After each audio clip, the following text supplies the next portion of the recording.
Bonsoir à tous, votre 18h30 et ce soir à Autun, une commune de 13 000 habitants. Ça a été la première commune de Bourgogne à accueillir des réfugiés ukrainiens. C'était, souvenez-vous, en février dernier, quelques jours seulement après le début de la guerre. Alors ces réfugiés sont-ils encore là? Comment s'intègrent-ils et comment cette commune s'adapte-t-elle à ces nouveaux habitants? On va en parler avec plusieurs invités, mais avant ça, on regarde une archive. Elle date de l'arrivée des premiers réfugiés ukrainiens. Elle n'a dormi que quelques heures et après 3 jours de voyage, Tatiana a encore bien du mal à réaliser ce qu'elle vient de vivre. Je me sens en sécurité ici. Je remercie tous ceux qui m'ont accueilli si vite. Mais j'adore mon pays. Je veux pouvoir rentrer vite, voir mes parents et toute ma famille. Cette famille originaire de Kiev a tout laissé derrière elle. Quand une explosion les a réveillés à 4 heures du matin, tout est allé très vite. Sur le parking de notre immeuble, c'était le chaos. J'ai croisé mon voisin militaire qui m'a dit que la guerre avait éclaté et qu'il y avait des bombardements partout, que c'était l'invasion des Russes. Pas le temps de réfléchir, il faut fuir. Et avec seulement 2 sacs comme bagages, direction la France pour Vitaly et ses 2 enfants. Son épouse, retenue à Dubaï pour son travail, les rejoint en Pologne. Ensemble, ils mettent le cap sur Autun, où vit une partie de la famille du père. Ça ne va pas remplacer notre maison, mais savoir que nos enfants sont en sécurité, ça représente beaucoup pour nous.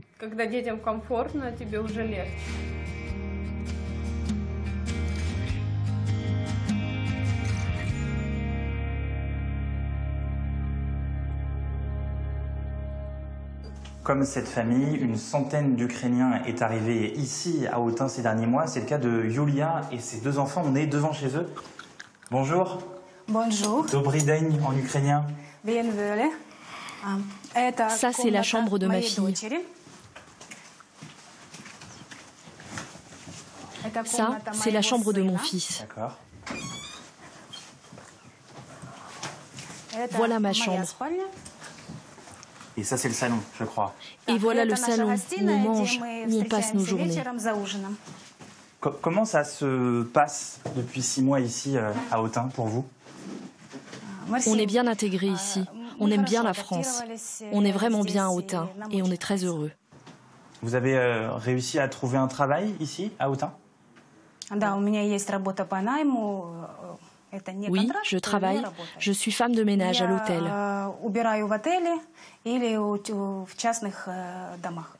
Est-ce que vous avez commencé à apprendre le français? Oui, j'ai des cours de français. J'ai commencé au mois de mai et je continue.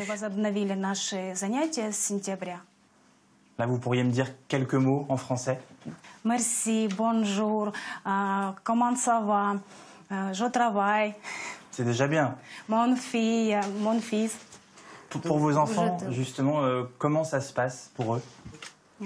J'aimerais bien rester vivre en France.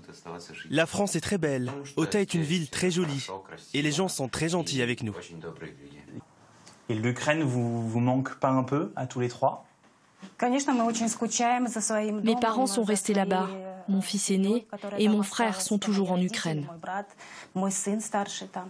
Là, l'intégration avec les gens, comment ça se passe? C'est pas forcément facile d'arriver dans un pays et puis de connaître du monde, etc. Comment ça se passe? C'était plutôt facile. On a déjà vécu une guerre au Donbass. En 2014, on a déjà dû fuir pour nous installer en banlieue de Kiev. C'est encore un déménagement, mais on est habitué. Le programme pour les prochains mois, c'est quoi? Moi, j'ai un contrat jusqu'en novembre. Ma fille est à l'école et mon fils au collège. Justement, pour Paulina, c'est ça? Comment ça se passe l'école pour toi? J'ai 3 amis. Ils sont ukrainiens. Et voilà, c'est tout. Merci beaucoup. Merci beaucoup. Merci.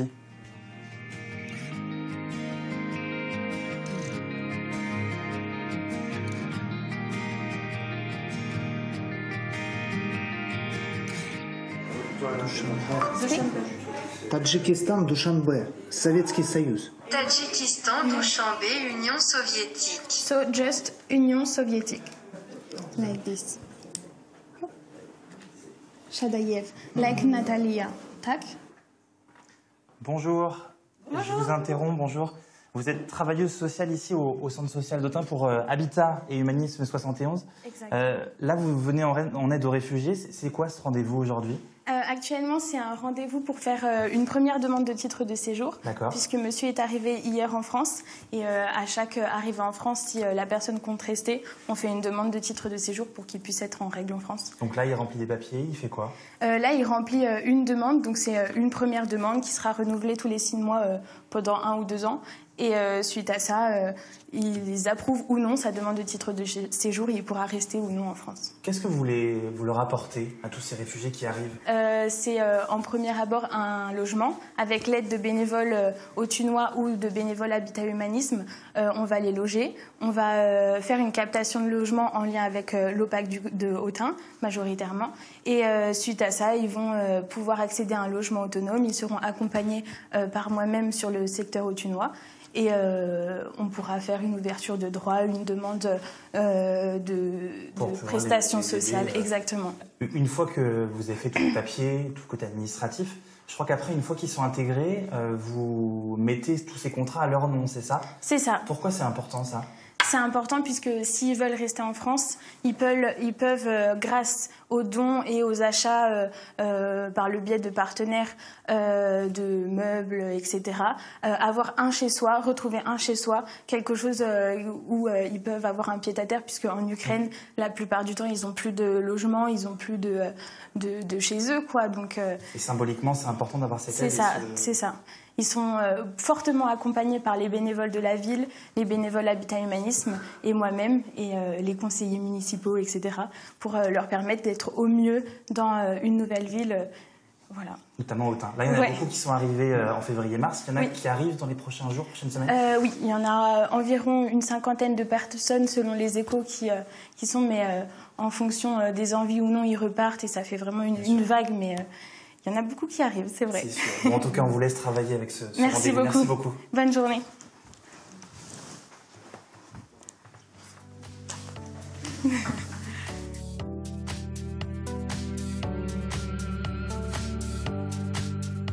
Bonjour, Vincent Chauvet. Bonjour. Vous êtes le maire d'Autun. Comment se passe l'accueil des réfugiés depuis 6-7 mois ? L'accueil s'est surtout fait au début, dans les premiers jours ou premières semaines du conflit, où finalement, par relation, par cousinade, par connaissance, environ une petite centaine d'Ukrainiens a rejoint des personnes déjà installées d'origine russe ou ukrainienne qui habitaient ici. Dans les premières heures quasiment du conflit, puisque visiblement on a été, sans le vouloir nécessairement, dans les premières communes de France à accueillir des déplacés ukrainiens. Puisque dès la première en Bourgogne. Peut-être. En tout cas, c'était pas un concours, c'était pas forcément une volonté. Ça s'est fait comme ça. On a été sollicités. Et puis, de fil en aiguille, cette communauté s'est constituée, puis commence à s'intégrer dans la ville.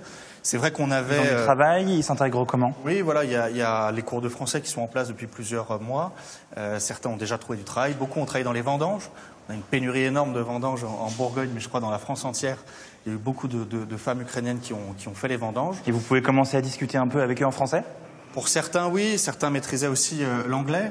Mais c'est vrai que c'est plus facile ici parce que d'une part, on avait une communauté russophone, donc ukrainienne ou russe ici, mais également parce qu'on avait aussi une certaine expertise, un certain savoir-faire, parce que c'est pas la première fois. Oui, parce que vous avez accueilli aussi des réfugiés syriens.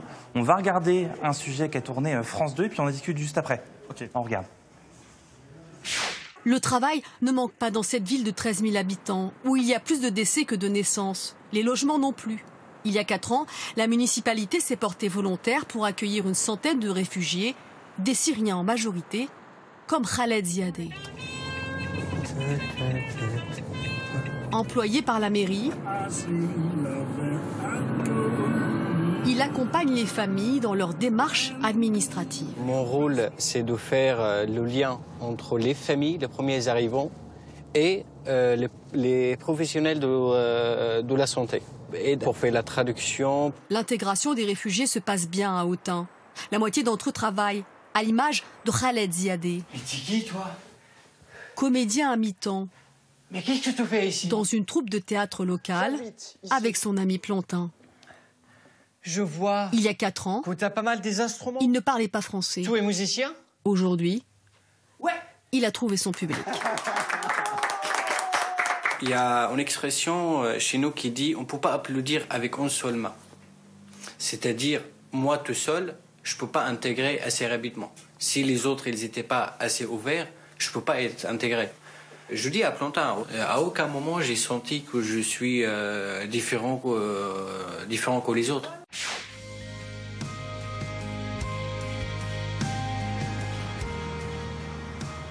On l'a vu dans le reportage, Khaled qui était employé à la mairie, il l'est toujours? Oui, alors il ne travaille pas derrière moi dans le bâtiment, le siège de la mairie, il travaille dans les centres sociaux, dans les quartiers prioritaires politiques de la ville pour accompagner des familles en difficulté vers l'offre de santé notamment, ce qui est un problème dans nos territoires. Ça peut être un motif d'espoir pour les réfugiés ukrainiens qui arrivent et qui voient cet exemple? C'est un très bel exemple d'intégration. Après, tous les réfugiés n'ont pas vocation à intégrer la fonction publique territoriale, mais clairement, il montre que par son courage, son abnégation, il a appris le français par l'impro, par une troupe de théâtre d'impro, et puis il a saisi effectivement toutes les opportunités qu'il y avait, également associatives. Il s'est vraiment intégré et aujourd'hui, c'est un professionnel finalement dont peu pourrait soupçonner qu'il y a encore 4 ans, il était dans les camps de réfugiés en Turquie. Là, on a vu des réfugiés syriens, des réfugiés ukrainiens. C'est quoi? C'est une terre d'accueil, Autun?